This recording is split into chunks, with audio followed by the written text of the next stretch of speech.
Welcome to Not in a Huff with Jackson Huff, where we interview newsmakers, storytellers, and all-around interesting people. Sit back, relax, unless you're driving, and enjoy the show. Here's Jackson. Hello. I am Jackson Huff. This is Not in a Huff. Thanks so much for joining me. As always, really appreciate it. This week I'm interviewing Kristen Zamora. Now, this is a really powerful conversation. Let me kind of start at the beginning here. Of course, I like to talk to people doing all kinds of interesting jobs or have interesting hobbies, talk to party princesses and mermaids and ballet dancers and professional pianists and all kinds of interesting jobs. Really think that's a fascinating conversation. That's what this conversation started out as well.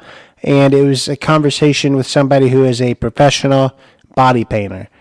That's an interesting job. Somebody who, does the professional body paint. You've seen TV shows, you've seen all these things of people, get naked or wearing very little clothes, get their body painted into all these really interesting, cool things, and whether they're in shows or they're an art installation or all these different avenues.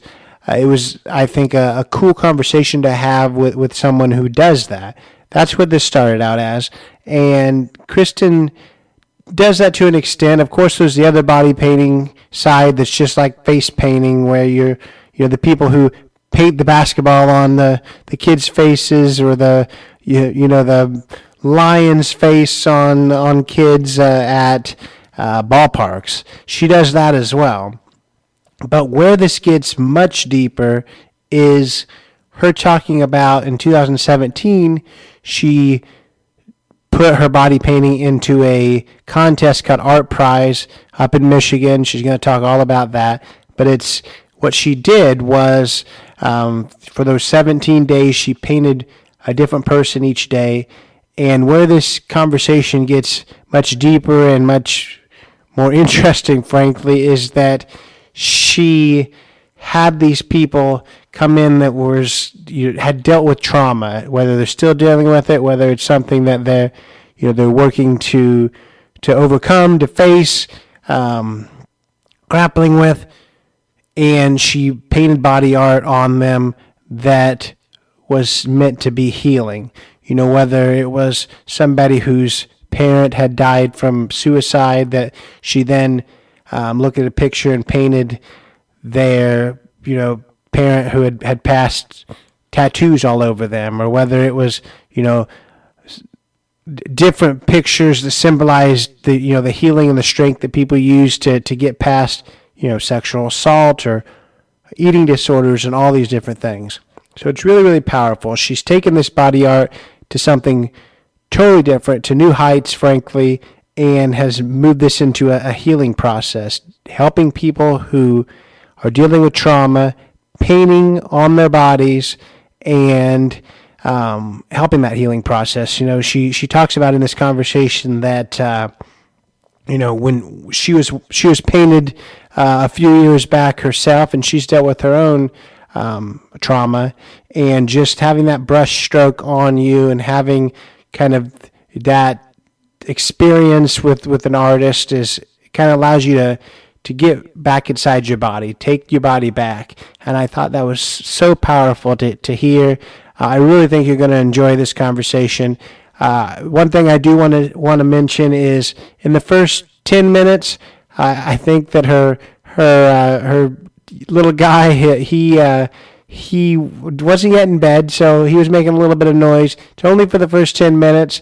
Bear with us there. She's saying some really fun things about the start of her career and how this all began. So don't let that dissuade you. I cut out some of the bigger cameos that he made, but no, he shouldn't be all the way cut out. It was a funny part of it too, but just know that goes away after about 10 minutes. But I do think you're going to really enjoy this conversation.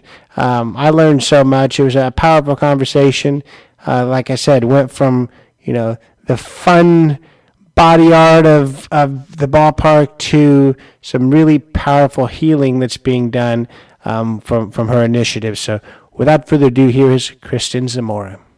I'm here today with Kristen Zamora. Miss Zamora, how are you? Good. How are you? Good. I appreciate you joining me very much. If you would, just introduce yourself. So, I am a professional face and body painter. My big thing that makes me kind of stand out apart from the rest is I have a passion project of mine, which is called Embodied Healing Through Body Art. Yeah, and I want to definitely touch on exactly what that is. But first, how did you get into face and body painting? Oh, so this is a fun story. So, I was actually living in South Florida at the time. I was in Fort Lauderdale, and I was working for a durable medical equipment company, and I was looking for a supplement income. And I got a job at Payless for the weekends, but I never started because my manager at the DME was like, "How would you like to make more money in less time?" I was like, it sounds great, but what are you into? Yeah. And she talked to me, and her husband at the time had a clown company. So I started off as a clown in South Florida and just doing like little tiny cheek art and basic balloons and everything. So yeah, so that's kind of how the journey kind of started. And then fast forward, let's say 4 or 5 years later, after doing that gig for like a summer, I came home, and my ex-husband now and I were having financial issues, and it was like, okay, well, what do I have? And I had a face painting kit in my closet, and that actually started my business, KFX Body Art. So I started with a face painting kit, and I got it out. I brought up the YouTube tutorials and I started painting. That's really cool. And the next question really was written to say, when you hear about face painting, you hear about the circuses, you hear about these sporting events, the people, drawing basketballs on, kids' cheeks. And I was going to kind of say, I know that's not what you do, but it sounds like that is exactly how you started. So I kind of like that. That's exactly how I started. Yeah. And I do still do a lot of like the birthday parties and events. And I work with our local hockey team and baseball team. And I've done professional sports as well. So I do a lot of that as well. Do you enjoy that? Because I feel like, kids are great, but then again, they also don't sit still. They wiggle, they jiggle. I've had someone sneeze on my finger. I've had a kid pee in my chair, probably TMI, but oh, no. I've seen it all over the years because I've been doing it now for 12 years. So I've definitely seen all the things, but it's kind of what got me passionate about what I do, because it started with doing, the kids' birthday parties. And generally people are excited to see you at parties, especially when you're the face painter. So, people get excited and amped up about me.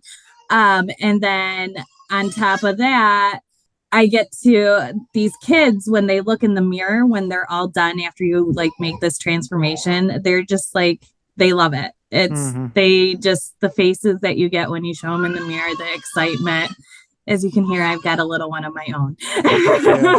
Yeah, no, I get that. And I spoke with people that dress up like party princesses and mermaids and all that before. I thought that was really fascinating world. But they, something that they both said that I thought was really funny was, obviously doing these parties for kids is magical. There's only one thing more that gets more excited about seeing a princess or seeing a mermaid. And I just wonder if it's the same way for you. And that is a drunk person. So do you ever get somebody sit in your chair and like, you make me a kitten, make me a kitten? Oh my gosh, that is funny that you say that, because I've had my fair amount of time in the bars as well, so doing like the UV light painting. So those are always fun. Actually, one girl that I body painted one time, I met her in a bar doing painting and stuff like that. So, and at parties, some parties are a little more jovial than others. So, yeah. So, Yeah, I've done a lot of that as well, but they're usually pretty happy and they move around sometimes more than the children. Sometimes I can get the little ones to sit a little more still than the ones who have overindulged. That's funny. Yeah, so it's all the same there when it comes to some of that entertainment stuff. I like Oh that. yeah. Oh yeah. I'm sure a lot of us gig workers have a lot of the same stories. Oh yeah. Oh yeah. So I wonder how, you said that you still do some of those, parties, events, that kind of stuff. But how did you transition from that into, full body painting and then some things that are not just Yeah. little easy things? Yeah. So right kind of when I was getting into the face painting scene, a lot of the body painting stuff on TV started becoming more popular as well. They had that show like Skin Wars and a couple other ones. And that was about the same time that I was doing the full body paintings. One of my first ones was the drunk girl that I was talking about at the bar who agreed to do a class in Chicago with me. And she's like, I was so drunk, I don't remember doing that. And it was really funny when I messaged her. She was like, can you, I want to do this still, but can you remind me where we met? So I ended up getting connected. It's really funny because I'm not even sure how I got connected with these photographers. I'm sure like through Facebook or something of that nature, but not when you first start out, it is harder to get people to model for you because of the nature of it. So I actually seeked out nude photographers at first to get my models or my clients, and so I could practice and do the body painting. And I did it for a little while, and that's kind of where the healing through body art kind of takes place. Is I was working at an online face paint store, and I was getting more involved in like the artist community and like discovering different forms of art, meeting other types of artists. And in Michigan, that was where I'm from, in Grand Rapids, they have this really huge art competition called ArtPrize, and people come from all over, like even globally, for this competition. They lowered the grand prize stuff when I went, but before that, it was, the grand prize winner took home $250,000. So people, that's enough to get people's attention. So I getting into the art world. I go to this art entrepreneurship meeting in Grand Rapids, and they're talking about ArtPrize. It was my first time hearing about it, even though I've lived in the area.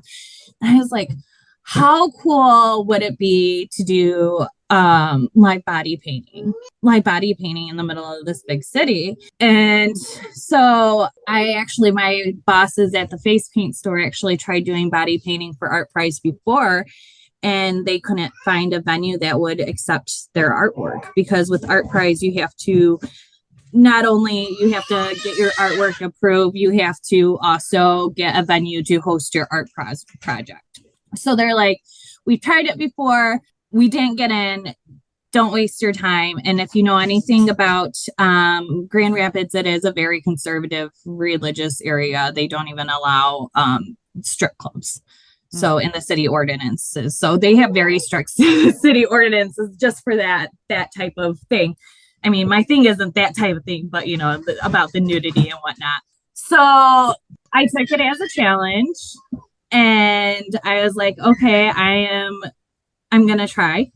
And I did. And I found a place to host my art in 2017. So now I have a venue, and I know I'm going to be body painting. That was about it at the time. So I really wanted to do something meaningful and started thinking about what I would enjoy as well. And I started thinking about the things that moved me and the things that I had been. So at the time, I was like, okay, well, maybe I can find other survivors of domestic violence. Well, this competition was 19 days, and I decided to paint every single day. So it was 19 days of 8 to 10 hours of painting every day. So it was crazy in that sense. And I had to find people, that many models for that many days to paint. So I was looking and reaching out to models who'd been through the same type of thing as I had been.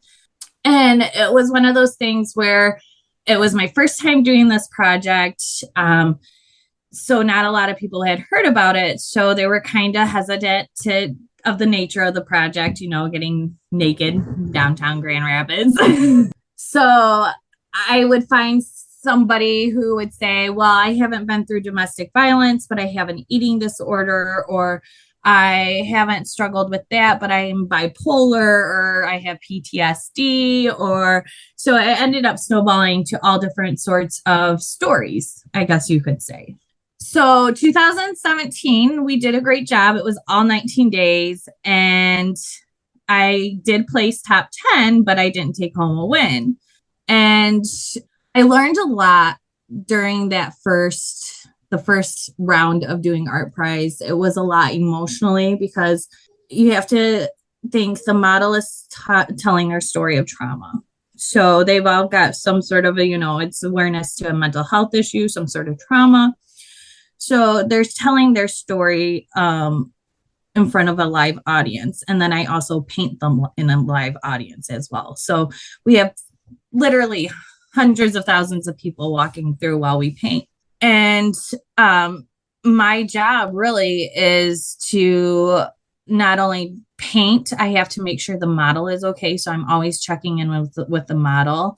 I've got to hold space for the people that are behind me that are coming through. A lot of the times we get people who are like, that can really relate to the topic. So they shared their stories for the first time that maybe nobody heard. So it ends up being like a whole project in itself of just like a human experiment, just watching people's reactions too, because they come in, we're in a bar that has 4 floors and there's a lot of things going on, and they walk through and they're like, oh, there's this naked person. What's going on over here? Yeah. And they'll come in and their shoulders are usually like kind of like raised a little bit. But as soon as we tell them what we're doing, what the project is about, it desexualizes it like that. And you see their shoulders drop and their jaws loosen a little bit and be like, okay, I can dig this.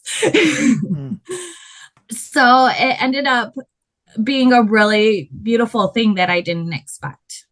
So a lot of things happened, and I knew I had to do it again, but I learned so much along the journey afterwards, because it kind of propelled my own healing journey. I started another online coaching group shortly after, and I learned so many healing modalities through that as well. I learned how to do Reiki. This is a really fun story, because at the end of this coaching program, they did a pilgrimage in the UK, and I'm a single mom at the time, and I'm like, there's no way I'm going to the UK. That really just was not, I was going to be in a wedding later that year in Greece. So there was just no way that was going to, 1, fit in the budget, or 2, the schedule. And it was right after I came home from Florida from a work convention. So, and I took my kids to Disney and everything. And I come back and I'm like negative $300 in my account. And this lady's like, you have to make it out to the UK. You have to come with us. And I'm like, I'm coming home on this is Friday, Saturday that I'm home. And to join them, I'd have to fly out on that Wednesday. So literally that week, less than a week, I would have to figure everything out. And I just kind of giggled, and I was like, this is the situation I'm in. There's no way that I'm hopping on a plane. I got to find childcare. I really don't have the money right now. And she goes, well, what if I could get all the ladies to do your healing through body art project and pay you to do it? Would you buy your ticket and come with us with that money? And I was like, well, yeah. And all of the ladies wanted to do it. And next thing I know, I'm hopping on the plane over to the UK to do the project all over again. And it was so cool, because in that journey, I shared with them what I do and everything. But like I said, I have my own story. And one of the gals there was like, well, Kristen, who's painted you? Have you ever been body painted? And I'm a curvy gal. And I was like, no, honey. I paint the people. I make them look beautiful. I don't get painted myself. And she's like, well, I think we all need to paint you.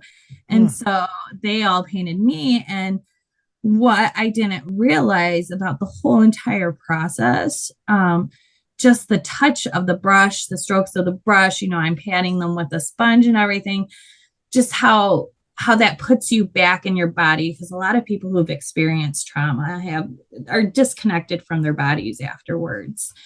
And this was just another layer of that whole project that I didn't even know until I experienced it. So I also got to learn Reiki while I was there. I do breath work and meditation now. I do teach people how to do the emotional freedom tapping. So everything just kind of snowballed after that. And I was itching to do the project again. And I was going to in 2020, but we all know what happened. Yeah. We all know what happened in 2020. So it all, went on pause. And then I was like, it was really the hardest thing that I'd ever done emotionally, physically, literally, financially, because that was 19 days of me not working as well, So I took a pretty hard hit. It took me a couple months to recover from that project, just emotionally and physically and financially. So I had to really get it together this time around, because I was like, there's a way to do this without killing myself or my checkbook or all the other things. I've learned a lot of hard lessons from doing it. And I just put down some boundaries. I was like, okay, I'm only painting Thursday, Friday, Saturday, Sunday. I was thinking in order to really reach out to people, I needed to be present every single day. Well, I learned physically that I wasn't present, even though I was there. So this time, taking that time off, I was able to show up as my best version of myself for everyone as well. So I was like, okay, I'm doing less days. This time around, I had a workbook that I took the women through to really dive deep into their journey and really connect with them. Beforehand, I met with them a few times, but this time we really, really dug deep. And it ends up being such a beautiful process. And I think that I really was able this time to take time to really enjoy the process, because we started in May and everything. And the first time around, I got so much media attention, like I was on the local newses and everything. And the second time around, I had a Facebook group that was growing and everything, but I was like, there's no way I'm winning this competition. I'm not even getting the coverage that I did the first time around, so I didn't think anything of it. So I painted less days this time, and I'm painting one of my good friends, Rachel. And I didn't even go down to the awards ceremony that they have with all the news stations and everything, because I'm like, I've got my work here. I'm interacting with people. This is where the healing is happening. This is where, crazy, outrageous things are happening. So I'm going to stay here. I'm not going to worry about what's going on down there. And lo and behold, your girl here won. And it was so exciting. It was kind of surreal. And I had the news station on because they had it live on the news. So I just had that on my phone through Facebook, and they announced my name. I'm like, no, they didn't just say that. I was like, did they just say that? Did you hear what I just heard?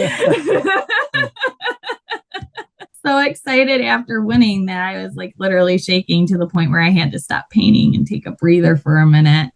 So yeah, we did what we were supposed to. We went there and we connected with a whole bunch of people. And even though I wasn't making traction, I won the public vote. So that's amazing. That's amazing. And congratulations with that for sure. Thank you. And I obviously understand through the story that it's people sharing their trauma, you painting them, and an audience. But what exactly does that look like? Are people verbally talking about it as you're painting them and people are listening? Or I guess I'm trying to just understand. An audience walks in and what are they saying? Yeah. So let me paint the picture a little better. I do have signs up too that tells the model's story, so the visitor can come and read their story as well.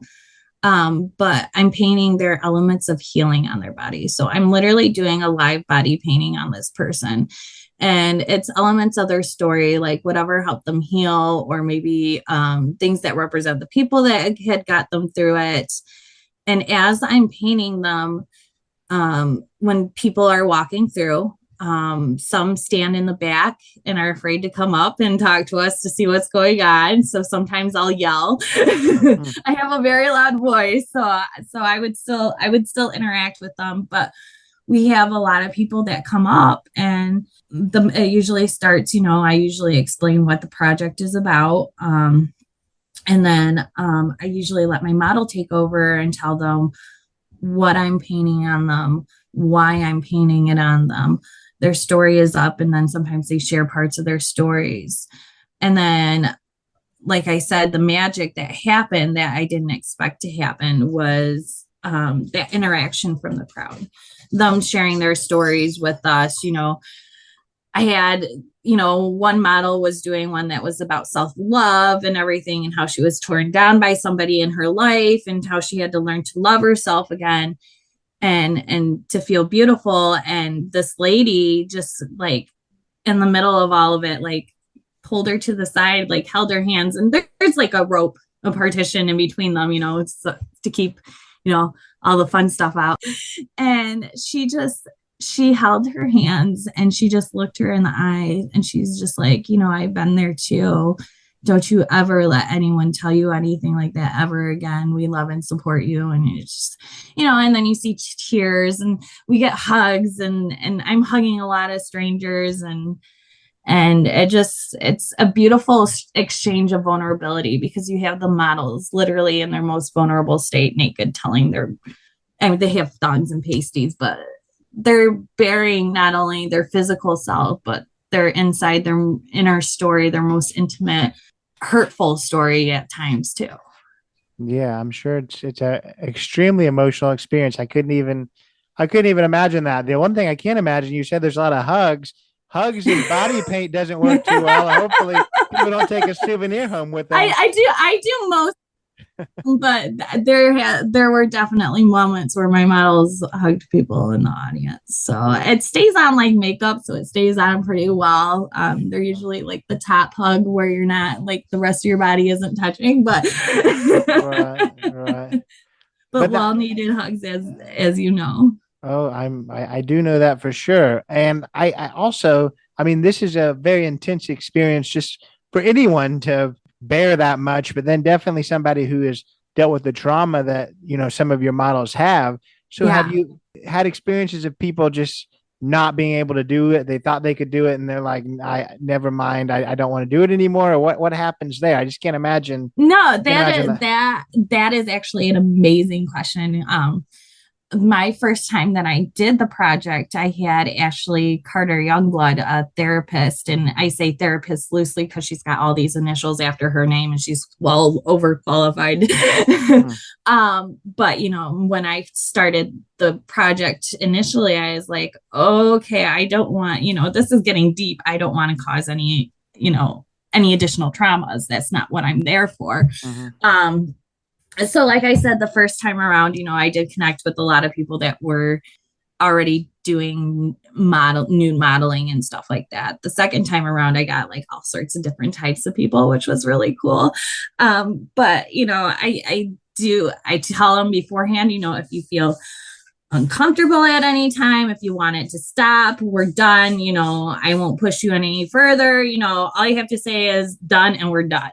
So I never, I don't want to put someone in a situation where they feel uncomfortable or unsafe or uneasy, especially with that. So yeah, I had to, that's why it's such a hard project, is because I do have to be really aware of those things. The second time around is definitely more, I said I went through my own trauma, but I was even more trauma informed the second time around, to where I even had like this whole bag ready just in case. I had like sour things help put you back in your body. So I had airheads, I had fidget cubes, I had putty, I had some aroma stuff. So they could, get back, if they start disassociating or anything of that nature. So, and it was really cool because when the photographers that I had help me this time around, she's very trauma informed and had a very interesting story as well. So that it's having, that many people on board that know what's going on, that can read the body language. And that's what, I don't look for them to say something. I look at how their posture is. If they're looking around for someone else, I like to have them have a support system because it just gives me another sign. If they have a support system or person there, they start looking at that person, I know they're feeling uncomfortable or something's going on. So, so I have to read my models while I'm painting them because I'm not going to rely on them saying, because some people want to just push through. So I really do have to pay attention to their body language, how they're talking, how they're interacting with the others, and how others are interacting with them as well. Yeah, no, I understand. I think that's really, really important. And I like to hear how much thought that you've put behind it. So I wonder too, you talked about exactly what you're painting on them. So when they're done, like, what does it look like? What is it? Pictures? Is it, you said that it's, I don't remember exactly what you said. So talk a little bit about that. Yeah. So with everyone, of course, it's their own design that totally represents them as a person, their story, it's original to them. Like some of the designs, my first gal that I did, she was dealing with anxiety and depression, and her design was started at her waist. She loves being by the water. So we did a light blue going down to the dark blue to represent the depths of her pain. She loves gardening, and gardening helps her ground and find her center and gets her back to who she is. So we did a whole bunch of flowers going up her chest on one side. But, this is how personalized it is. Grandma is her biggest support person, and grandma loves bingo. So we did bingo cards, and grandma has a green lucky bear that she takes, and we did the little bear peeping over the bingo cards. So, wow. In 2017, I had a guy that came through while I was painting, and he was like, if anyone drops out, let me know. I'll get painted. And I was just like, okay, and I gave him my card, and I was like, you reach out to me. I'm really busy right now. If there's no way I'm going to remember this interaction. No offense. It's just crazy right now. So he did send me a message, and I did have a gal drop out the first time. So things happened schedule wise to where she just couldn't. So I gave Jesse a call. He's like, I will be there. And he showed up, and it was like, okay, what are we doing? So that one was definitely on the spot, but his mom, he lost his mom to suicide. And that was what his story was about, was dealing with that and his grief and coping. And he had on his phone, he had pictures of all his mom's different tattoos. And so I painted his mom's tattoos all over his body, and it was just really cool. And it was like really emotional for him. And what's really cool about the project is they get this opportunity to really embody their story, but they also get that opportunity to scrub it off at the end of the day as well. So after a long day of sharing their story, they get to wash it all off. Right. And I read that too. And is that part of kind of the project? Like, is the washing off, part of the public aspect? That's kind of their own little private ceremony that they get to do. I recommend that they kind of treat it almost like a ceremony as well, make sure that they're really comfortable and that they really relax through it, really take some time to reflect about what happened throughout the day. So, and for some of them, they respond back that was their absolute favorite part of it, was being able to just take that story and be done with it.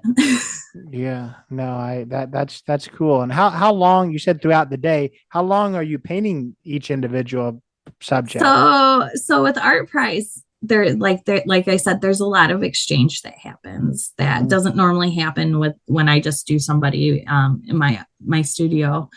And because of that, it takes a little more time. So usually there it was taking about 8 to 10 hours when it usually takes about 6 to 8. So it still takes a long time, but so it's definitely a full day for not only me, but the model as well.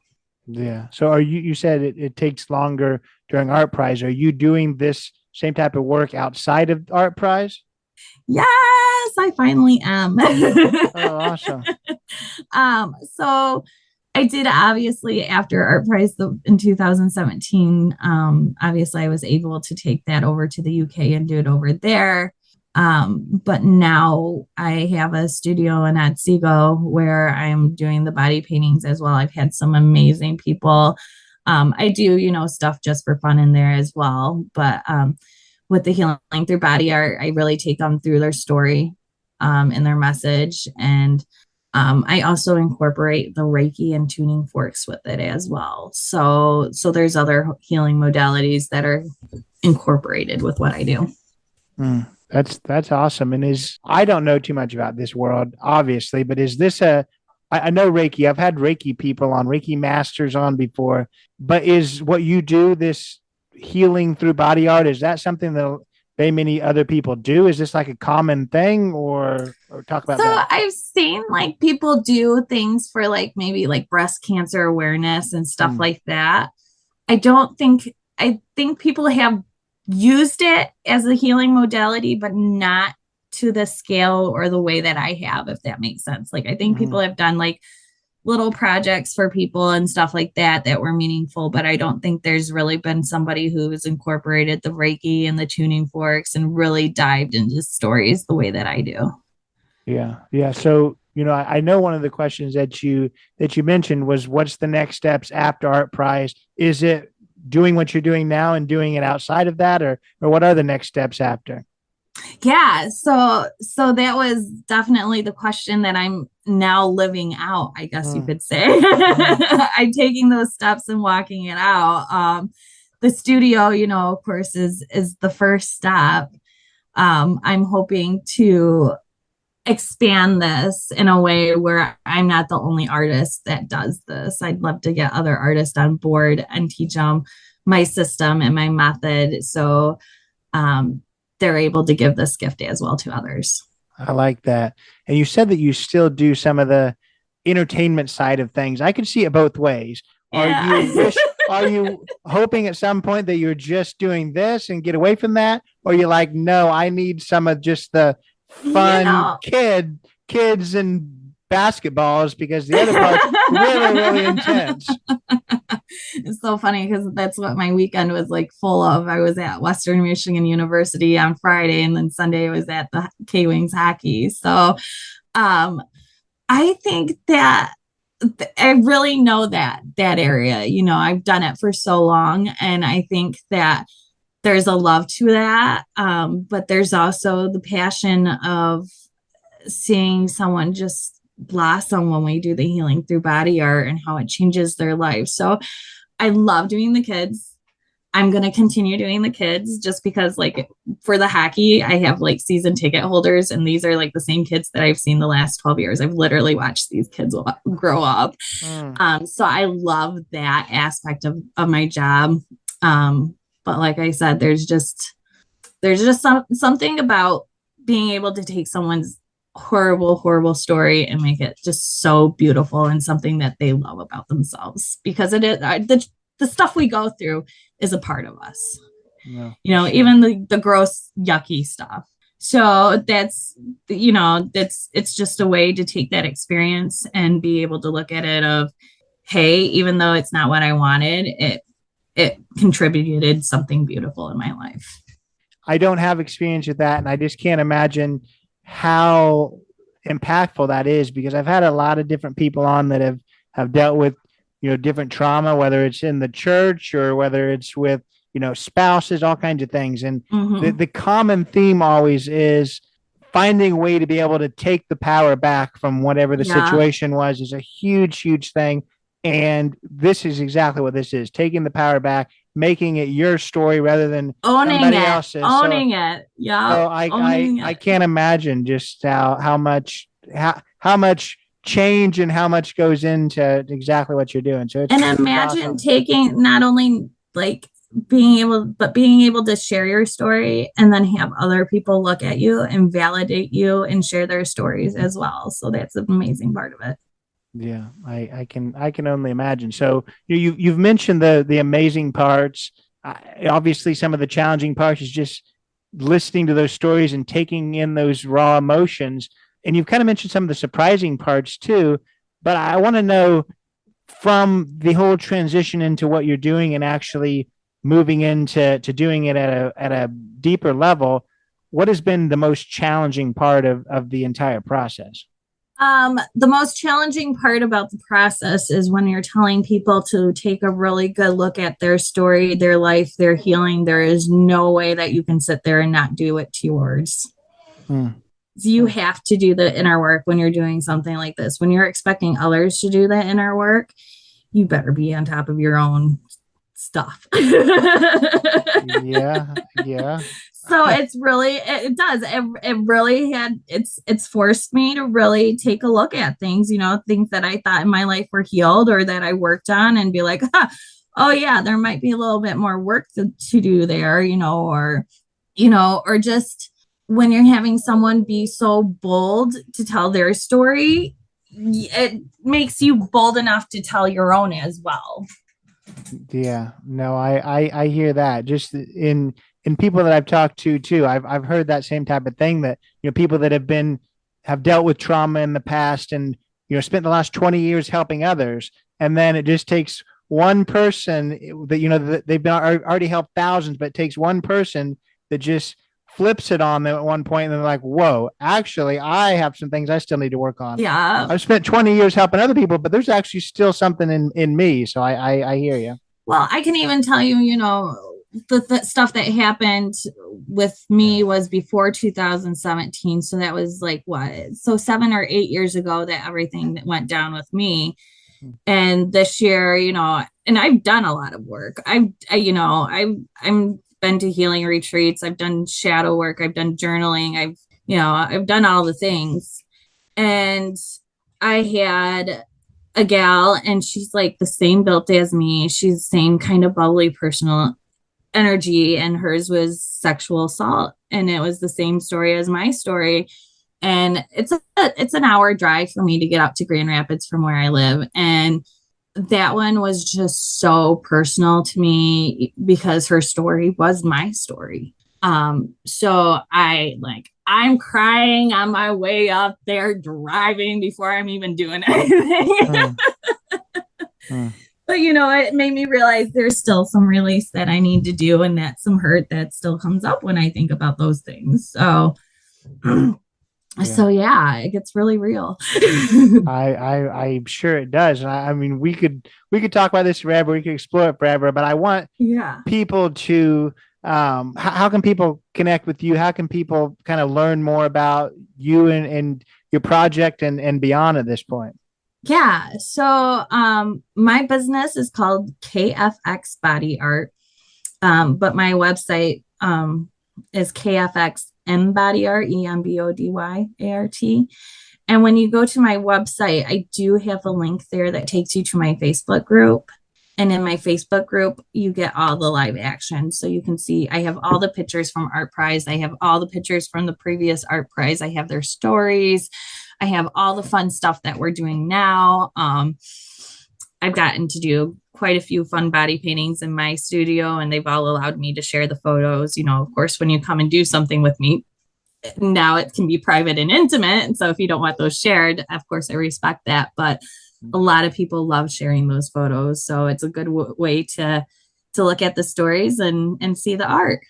The thing that I also want to point out for the listener, you mentioned this one person that was a replacement, but are you doing these things for male and female? So the first time around, I was lucky and I got 2 males involved. So that was such an honor. I have found it to be something that more females are attracted to, because there is a big sense of vulnerability that happens. And with men, that's a different level for them. Some are comfortable with that and some aren't, and same with females. We all have our different levels of comfort when it comes to vulnerability, but I find that the females tend to be more open publicly about it. Yeah, no, I hear that for sure. So check out that website. I will put it in the show notes, that Facebook group. I mean, it's been a pleasure speaking with you. You're doing such powerful work, and I'm excited to hear that you're continuing it. Thank you so much. I appreciate you taking the time also to learn more about it. Absolutely. Have a good one. You too. Thank you. So that was Kristen Zamora. What a powerful conversation. What amazing work that she's doing. Like I said in the beginning, she's taken something that is normally just an act of artistic expression or an act of just having the kids have the logo of their favorite hockey team and made it something that is so inspiring, something that has helped so many people heal, and something that she's continuing to do past just the ArtPrize competition. She's got that studio. The link will be in the show notes if you're at all interested in, maybe taking that journey with her, or whether you just want to see a little bit more of the paintings and stuff that she talked about in this conversation. Really, really, really appreciate her time. Urge you to go check her out. If this is your first time listening to this podcast, I thank you for being here. Go check out other podcast episodes. A lot of great people have been on, a lot of great people coming. Go follow us on Instagram, Not Enough Podcast, and you can see all the amazing guests that we've had and keep up on new ones. Leave a 5-star review on Apple and on Spotify. Always appreciate that. Leave a written review on Apple. Even more amazing. But I want to thank Kristen again. Thank you, listeners, and we'll see you next week. Take it away, Chris. This has been Not in a Huff with Jackson Huff. Thank you for listening. Be sure to join us next time, where we will interview another amazing guest who is sure to make you laugh or make you think. Or, hey, maybe even both. But until then, keep being awesome.